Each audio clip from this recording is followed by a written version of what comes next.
بسم اللہ الرحمن الرحیم۔ بے مثال مہمان نوازی کہ جس پر رب نے بھی تعجب کا اظہار کیا۔ صحیح بخاری و مسلم کی حدیث ہے، حضرت ابو ہریرہ رضی اللہ تعالی عنہ کہتے ہیں کہ ایک شخص اللہ کے رسول صلی اللہ علیہ وآلہ وسلم کے پاس آیا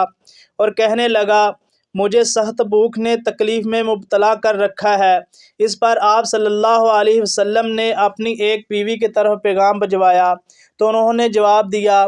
اس رب کی قسم جس نے آپ صلی اللہ علیہ وسلم کو حق کے ساتھ بھیجا، میرے پاس سوائے پانی کے کچھ نہیں۔ پھر آپ صلی اللہ علیہ وسلم نے دوسری بیوی کی طرف پیغام بھیجا تو انہوں نے ایسا ہی جواب دیا، حتیٰ کہ باقی ازواج مطہرات کی جانب سے بھی یہی پیغام ملا کہ اس اللہ کی قسم جس نے آپ صلی اللہ علیہ وسلم کو حق کے ساتھ بھیجا، ہمارے پاس سوائے پانی کے کچھ نہیں۔ تب اللہ کے رسول صلی اللہ علیہ وآلہ وسلم نے فرمایا،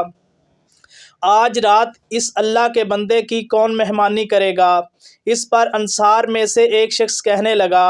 اے اللہ کے رسول صلی اللہ علیہ وسلم، میں کروں گا۔ پھر وہ اسے اپنے ساتھ لے کر اپنے گھر کی طرف چلا گیا اور اس نے اپنی بیوی سے کہا، اللہ کے رسول صلی اللہ علیہ وسلم کے مہمان کی عزت کرنا، اور پوچھا، تیرے پاس کچھ شے ہے؟ اس نے جواب دیا، نہیں، صرف میرے بچوں کا کھانا ہے۔ شوہر نے کہا، بچوں کو کسی شے کے ساتھ بہلا لے، اور جب وہ رات کو کھانا مانگے تو انہیں سلا دینا، اور جب ہمارا مہمان کھانے کے لیے آئے تو چراغ بجھا دینا، تاکہ اسے یہ باور ہو کہ گویا ہم بھی کھا رہے ہیں۔ اب سب بیٹھ گئے، مہمان نے کھانا کھا لیا اور یہ میاں بیوی رات بھر بھوکے رہے۔ جب صبح ہوئی تو یہ صحابی حضرت طلحہ رضی اللہ تعالی عنہ نبی کریم صلی اللہ علیہ وسلم کے پاس گئے۔ آپ نے دیکھتے ہی فرمایا، آج رات تم نے مہمان کے ساتھ جو طرز عمل اختیار کیا، اس پر اللہ تعالیٰ نے بھی تعجب کا اظہار کیا ہے، اور قرآن میں اللہ تعالیٰ نے اس پر یوں اپنی خوشی کا اظہار کیا، اور وہ اپنی ذات پر دوسروں کو ترجیح دیتے ہیں اگرچہ وہ خود کتنی ہی تنگی میں کیوں نہ ہوں۔ اور بات یہ ہے کہ جس کسی نے اپنے آپ کو دل کی تنگی سے بچا لیا تو یہی لوگ کامیاب ہونے والے ہیں۔ مومنین کرام، اگر مومن اپنے مومن بھائیوں کے ساتھ ہر معاملے میں ایثار کرے گا تو اس کا بدلہ اپنے اللہ سے پا کر رہے گا، اور بدلے کی امید اللہ تعالیٰ ہی سے ہونی چاہیے۔ وہ اگر بیمار مومن بھائی کی عیادت کو جائے تو اس کا بدلہ اللہ تعالیٰ کے رسول صلی اللہ علیہ وسلم نے یوں بتایا، جب تک وہ مریض کے پاس رہتا ہے جنت کے پھل چنتا رہتا ہے۔ مساکین اور مالدار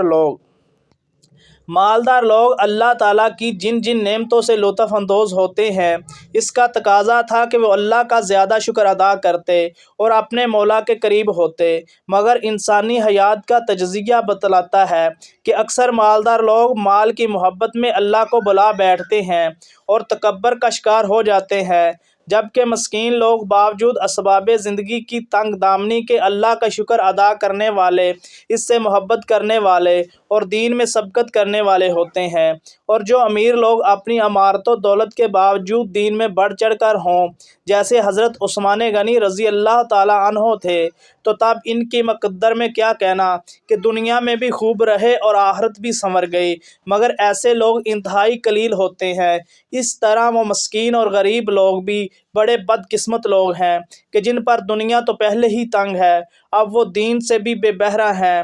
اپنے اللہ سے بھی دور ہیں، اور ان کی آخرت بھی برباد اور دنیا کا بھی ستیہ ناش ہے۔ اللہ نے اپنے پیارے نبی صلی اللہ علیہ وسلم کو مساکین کے ساتھ شفقت کا حکم دیا، اور صحیح بخاری کی حدیث ہے کہ اللہ کے رسول صلی اللہ علیہ وسلم نے فرمایا، تمہاری مدد کی جاتی ہے اور تمہیں رزق دیا جاتا ہے، تو ان کمزور لوگوں کی وجہ سے۔ اس حدیث کا ایک مطلب تو یہ ہے کہ مالی طور پر کمزور اور محنت کش لوگ جو محنتیں اور مزدوریاں کرتے ہیں، اسی وجہ سے تو تمہارے کاروبار چلتے ہیں، فیکٹریاں اور ملیں چلتی ہیں، باغات میں بہار آتی ہے اور کھیتیاں لہلہاتی ہیں۔ دوسرا معنی یہ ہے کہ ایسے جو کمزور اور مسکین لوگ ہیں، ان میں محتاج، اندھے، لولے، لنگڑے وغیرہ بھی شامل ہیں۔ ان کی دعاؤں اور محتاجیوں کی وجہ سے تو تمہیں جنگوں میں اللہ تعالیٰ کی مدد ملتی ہے اور تمہارے رزق میں برکت ہوتی ہے، تو ان کا خیال رکھنا تمہاری ذمہ داری ہے اور ان پر فخر جتانا گناہ ہے۔ اور یہ جملے اللہ کے رسول صلی اللہ علیہ وسلم نے کہے اس وقت تھے جب حضرت سعد بن وقاص رضی اللہ تعالیٰ عنہ نے خیال کیا تھا کہ دنیاوی مال اور سرداری کی وجہ سے دوسروں پر فضیلت حاصل ہے۔ اور پھر لطف کی بات تو یہ ہے، اور اس حدیث کے راوی بھی وہ خود ہیں۔ اللہ تعالیٰ سے دعا ہے کہ اللہ تعالیٰ ہمیں زیادہ سے زیادہ مہمان نوازی کرنے کی توفیق عطا فرمائے، آمین ثم آمین۔ پلیز اسلامک ویڈیوز کے لیے ہمارے اس چینل کو سبسکرائب کریں، لائک اور شیئر کرنا نہ بھولیے۔ شکریہ۔